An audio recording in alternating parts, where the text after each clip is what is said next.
高校野球で広陵高校野球部が部室でカップラーメンを食べていた一年生を殴り暴力行為で事態になりました。自分の野球部の時はこんなに厳しくなかったです。いやーだからさ、殴ったやつは悪いからそいつ退学にさせろよ。以上終わりだと思うんだよね。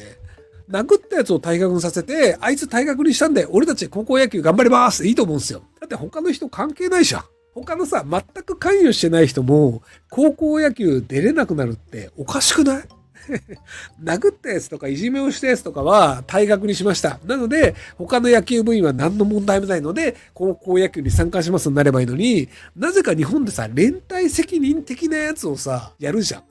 僕が知る限り日本の刑法に連帯責任ってないんですよ。監督責任のある人、指示をした人というのは責任があります。例えば会社がじゃあ何か悪さをしましたって言った時に、部下が勝手にやったとしてもそれは監督責任があるよねっていうので会社のトップが責任を負う。ライブダウン堀江貴文さんパターンね。っていうのはあるし、いじめ一緒にしましたとか殴ってるのに見張りをしました。それは悪事に関与してるんだから、それは責任あるよねわかるんだけど、同じ組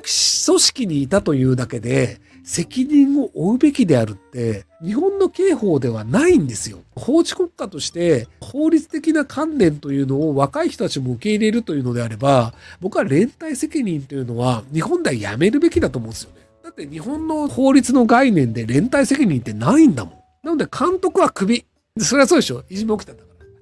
監督はクビで、いじめをした加害者も高校から退学していただいて、中卒で頑張ってくださいと。で、残った人たちは関係ないんだから普通に野球やったらっていう方がいいと思うんだけど、なぜか全員に責任を持たせるみたいなの、あれ僕良くないと思うんですよね。連座制も部下の管理をきちんとしなかったから当選が無効になるという話で、これは監督責任の話なんですよ。連座制は連帯責任じゃなくて監督責任を怠ったという監督の問題なんですよ。今回の高校野球は監督じゃなくて同じ部にたまたま所属していた人も高校野球に出れないという罰を受けてるんですよ。これは監督する立場にいたわけでもないし、そこのいじめに加担したわけでもないのに、たまたま同じ野球部にいたというだけで罰を受けるっていう、この連帯責任は良くないよねっていう話を僕はします。選挙というのはあくまで監督責任をある以上、それは監督しないお前が悪いだろって話なので、これは僕は責任を負うべきだと思います。5人組もね結構微妙で、お互いを監視してくださいという機能の中で成立した話なんですよ。でもだって野球部さ、お互いにさ、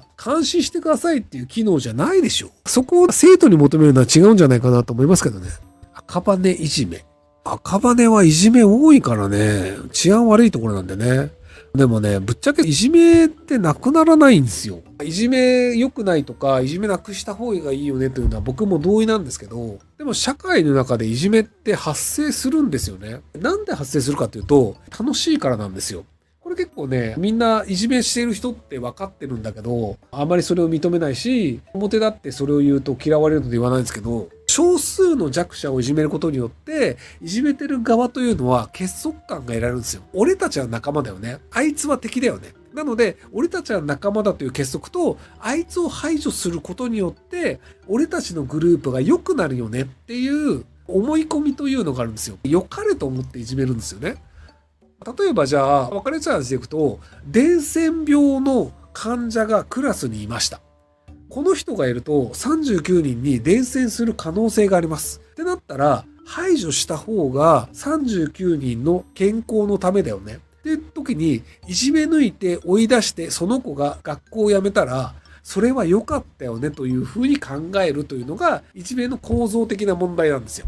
これが伝染病ではありませんでした。臭いとか汚れてるとか不細工であるとか言葉が通じないとか何らかしらの違和感を感じる要素がある人を排除した方が幸せだよねというのを割と社会的動物というのは考えがちなんですよ。で、それを排除することというのに貢献しているというのは良いことである、正義であるというふうに感じてしまう人というのもいるんですよ。なのでこれは良くないよね、間違ってるよね、おっしゃる通りです。ただ、世の中の人間というのはそのように考える人というのが結構いるんですよ。これって大人でもいるんですよ。なので、いじめというのは子供だけで起こる出来事ではなくて、会社の中とかでも普通に起きるんですよ。社会というのはそういうものがあるよねというのを受け入れた上で、どうやって排除するかっていうのを考えなきゃいけないんですけど、なんか起こるよねっていうこと自体を否定して、いじめゼロの社会を作るべきだっていうのをやろうとするって言うんですけど、できるわけないじゃんっ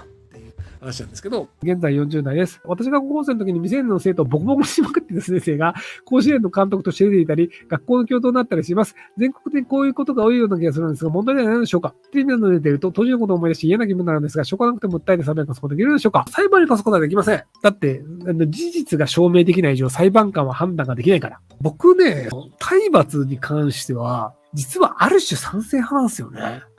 体罰良くないよねというのは一般的に言われていて、おっしゃる通りですとは思うんですよ。基本的には体罰は良くないよね。殴ったりするのは良くないよね。なんですけど、僕、めちゃくちゃ口が立つ子供だったんですよ。話し合いで僕のような子供を説得して納得させるのってめちゃくちゃ難しいんですよ。なので殴った方が早いんですよ。僕だから子供の頃結構殴られてたんですよ。いろんな先生に。殴られてめちゃくちゃムカついたんですけど、大人になってみたら、あ、このタイプは殴るしかねえよなっていうのは僕自分でも思うんですよ。口が上手いと割と言いくるめられるし、コントロール可能になっちゃうんですよ。でも、世の中には理不尽なことがあって、いくら口が上手かったとしても、お前一人は生き残れるけど、他はそうじゃねえぞっていうのは、ちゃんとわかるべきだと思うんですよ。だから、言ってることは正しいけど、お前そういうこと言ってると、殴られるぞっていうのは、殴られないとわかんないんですよ。僕、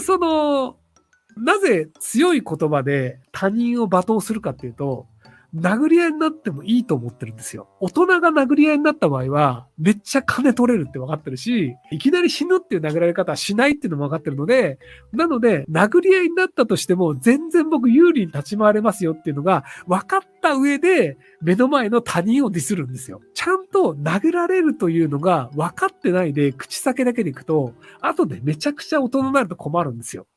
僕は殴られるリスクもあるし、殴り合いになっても大丈夫っていうのが分かった上で、他人をディスって、人を馬鹿にして嫌な気分を味わわせるっていうのをやってるんですよ。なので、ちゃんと分かった上で他人をディスって気持ちいい気分になる、嫌な性格を満足させるっていうのがやってるんですけど、ただ、大人は殴ってきたら強いぞっていうのを僕はちゃんと子供の頃に教えてもらったので、本当に怒らせちゃいけないではやらないんですよ。例えばじゃあ、観客がいない状態でナイフを持ってる人に対してディスったりしないんですよ。刺されて終わるからね。観客がいて、最初の衝撃は避けられて、で、その後、止めようとした時に自分一人じゃなくて周りを止めてくれるなって分かっていたら、多分ナイフ持ってるおっさんもディスるんですけど、そこの物理的などういう状況で自分が立ち回ってちゃんと生き残れるかというのも分かった上でやるっていうところの差なんですよ。僕アフリカでも口論を何回かやったと思うんですよね。世界の果てにひろゆきを置いてきたっていう番組がアベマ TV にあるんですけど、現地のアフリカ人とかで言い争いしてるんですけど、でそれもいきなり拉致られない状況でしかやってないんですよ。それもちゃんと理解してやってるっていうところを分かっていただけると、はい。口喧嘩に強い人という風に僕多分見られてると思うんですけど、口喧嘩の後に起きる出来事があったとしても、そこをなんとか対処できるよねというのを分かった上でやってるんですよ。口喧嘩の後に何か起きた時に、これはまずいなっていうところでは口喧嘩しないんですよ。拉致られたりとか、テレビのカメラの前で見てる人は安全だと思うんですけど、言うても周りみんなアフリカ人で、一気に拉致って車乗せてバーンってどっか行ったら、もう助からんよねっていうところでもあるので、そういう状況ではないところでしか争い事は起こさないっていうのをちゃんとやってます。なので、子供は殴られた方がいいと僕は薄々思ってるんですけど、一般的には理解されないと思うので、殴るべきであるというわけでもないんですけど、殴られないとわからない世界というのもあるし、世の中というのは実は理不尽で、暴力というのはそこら中にあるので、世の中に暴力というのはあるよねというのをちゃんと理解してもらうっていうのは、僕は子供のうちにちゃんと分かってもらう方がいいんじゃないかなと思ってて、戸塚ヨットスクールの人がある程度の暴力っていうのは教育にとって必要だよねって言ってるのは、僕は結構同意しちゃうんですよ。まともな子供であれば暴力がなくても物は覚えられるんですけど、暴力がないと覚えられない子供ってやっぱいるんですよね。アメリカの学校とかフランスの学校とかやっぱ先生殴んないんですよね。だから僕みたいな子供いたらどうすんだろうってすごい思うんですよね。子供を家の外に追い出すという罰っていうのがあるんですよ。僕、幼稚園児の頃とか、家の外に追い出されて鍵をかけられるというのがすごく嫌なことだったので、泣いて親に謝るっていうのを多分やってたんですよ。で、小学生になってから家追い出されて鍵かけられて、で、外遊びに行ったんですよ。外遊びに行って、イエーって遊んでて、親がこう、どれどれって様子見たら、誰もいないって状況になって、で、それ以来、外に追い出されて鍵をかけられて罰がなくなったんですよ。罰にならないとダメなんですよ。怒られるというのが、罰な子供は口で怒って言えばいいんですけど、僕他人がいくら何を言っても、ああ、この人はそういうこと言うんだ、ふーんっていうので、聞き流せちゃうんですよね。なので、殴られない限り聞かないんですよ。殴られたら痛い嫌だってなるんですけど、大人がこう一生懸命わめいたとしても、いい大人がわめいてらっしゃるみたいな感じで見ちゃうんですよ。なので僕小学校でよく立たされたりとかしてたんですけど、物理的な罰がないと聞かないタイプなんですよね。ご視聴ありがとうございます。今回の動画はこちらからの切り抜きになります。ひろゆき LINE スタンプ好評発売中です。概要欄に購入リンクがあるので、そちらから購入できます。よろしくお願いします。